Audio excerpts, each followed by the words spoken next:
Hello fantasy fans, rejoice! The Witcher is finally coming to Xbox 360. Here at Insider Moves, we've had a chance to really dig into the game to show you just what the Xbox Live faithful can expect from this critically acclaimed franchise when it arrives on April the 17th.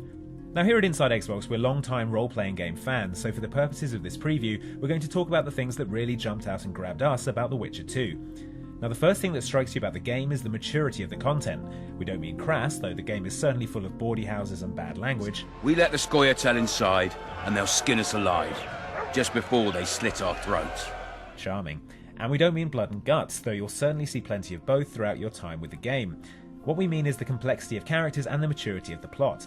The story is deep, complex, and morally ambiguous, and the characters that drive the story forward are driven by their own mysterious desires, motivations, and unfathomable moral compasses.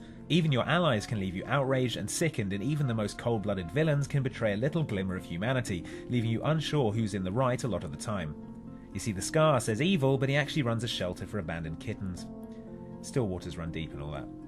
Your choices are plenty, but they're not easily categorized as good or evil, and that's a wonderful change of pace from the majority of games.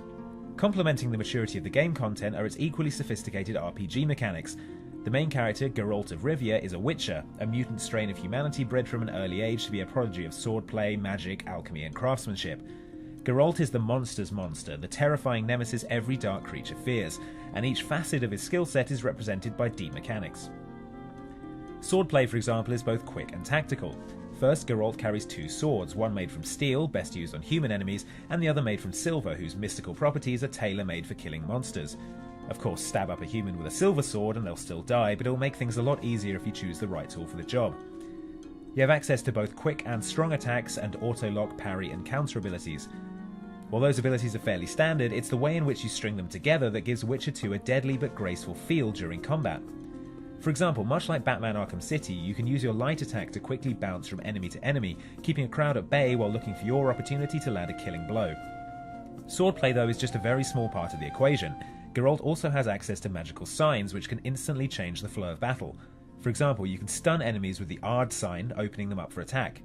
Igni lights them on fire for damage over time, while Yrden places a magical trap on the ground, rooting enemies to the spot for a short period of time, extremely useful for getting around enemies with strong forward-facing armour.